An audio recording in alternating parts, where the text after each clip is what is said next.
all go a little mad sometimes. Haven't you? We've seen many films where mental institutions are the backdrop, but what happens when someone is trying to be forced to leave when they don't want to? Well, you get the new Spanish Netflix series, La Noche Más Larga, or The Longest Night. Would you be insane to miss this one? On the night of December 24th, a group of armed men surround the Monte Baruca prison and cut off communications with the outside. Their objective? To capture Simón Lago, a dangerous serial killer. If the guards hand him over, the assault will be over in a matter of minutes. But Hugo, the prison warden, refuses to obey and prepares to resist the attack. This is a quick first season with only 6 episodes that are each about 45 minutes long. Now the action and setup happen pretty quickly to get us right into the story where we watch the serial killer Simón, also known as the Alligator, arrested and then sent to a psychiatric prison. A group arrives to break him out, but the warden is unwilling to let him go, despite it being the most logical and least deadly of options. From there, chaos erupts and it becomes an all-out battle for survival where it's hard to determine who is more dangerous, the attackers that are on the outside of the doors or the patients within. Now, there isn't much development that is given for any of our characters. We see how Simón is a killer, but aside from that, there's very little backstory on any of our players, and we meet quite a few. We see the warden, Hugo, some of his guards, and the doctors at the institution. We also meet several of the armed attackers, and then we get to see interactions with several of the patients. Now, I think several of the background stories could be very impactful and engaging, especially when it comes to the patients, because as the conflict is occurring between the guards of the institution and the attackers outside, there's another full drama that's playing out between the patients. There's conflict between them, but then also they're scheming because of the opportunities that all the havoc is creating. I mean, we can see how they each have issues, which then guide their motivations, but all but one of them feel very at arm's length when it comes to what's going on inside their heads. And I think it's important to know some of these details because there are times where we either begin to feel a bit of sympathy for the patients or we're meant to.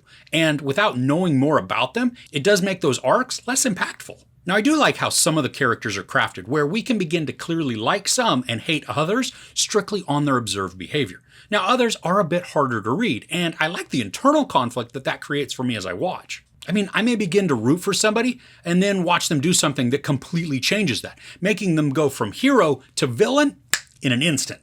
And with one character in particular, I mean, their motivations are clearly laid out for us, so it's intriguing to watch how far they're actually willing to go. From an action standpoint, this is a very exciting show. There are many scenes that go into full pandemonium, which then creates some incredibly engaging sequences.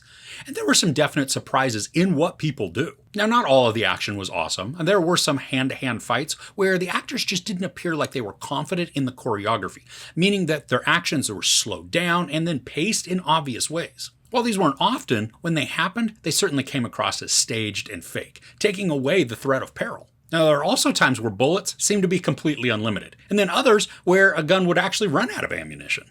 And there was also a point where the warden picks up a gun, and we get the sense that he's never really used one because he doesn't know how to chamber a round or really even aim. But then, in some future scenes, and remember this is only over one night, he's firing like a marksman. The inconsistency was very evident and even a bit bothersome, but I mean, it didn't pull me out of what was going on. I just noticed it, went, and then, just continued in the craziness of the scene. And the violence can get insane at points. But the camera doesn't always show us the full ramifications. Sometimes we just get to see the actions that a character is doing without the result. But the scenes are crafted in a way that it's pretty obvious what is happening, and then we get to imagine all of the nastiness. Now, something else that adds urgent anxiety to the storytelling is there is a time limit for certain characters to accomplish some goals. Now, at various points throughout the episodes, a clock is placed into the corner of the screen to just let us know how close everything is to the deadline. Now, I liked how this amped up the tension and made character decisions more calculated at times and extremely rash at others. And as the time counts down, the pace quickens, and I was fully sucked into the narrative. And the best thing about this show is the unhinged potential. I mean, we've got this secured place filled with people that aren't necessarily connected to reality. And then, even if they are, there are some that are so wickedly violent that pure mayhem threatens to ensue at every unexpected point. And there are a few scenes that do give us payoff, and it made me nervously laugh and then cringe in horror all at the same time. But with all of this high stress, the story itself begins to be rushed. The actions are more focused on than the plot points. Now, sure, we know the overarching plot to get the alligator out of the institution, but there are other forces at work that are in the shadows. We get mysterious insight into phone calls and texts, as well as some actions by outside parties that keep us in the dark for quite a while. And I really like what these do to obscure the overall plans and the pulling of the strings. But I found myself beginning to be just a bit impatient to know certain elements, or at least to get small bits of info, because when the final episode ends, nothing's resolved. I mean, we're right in the middle of the story with a bunch of cliffhangers that left me frustrated. And I don't know if this is part 1 of season 1, when a second part, or if a second part will even arrive. And as we've seen with many series on streaming platforms, there's no rhyme or reason as to why they get canceled. So I'm very fearful that I've invested time in a story that kept me engaged and entertained, only to let me down with zero resolution ever to come. So overall, The Longest Night has some very captivating sequences that sucked me in and kept me engaged. The depth of the characters could be greater, giving us more concern for the well-being of certain players, and I would really love to get more insight into some of the psychiatric patients. The information that we do get is intriguing, and it helped to build out some that are a bit freaky and terrifying.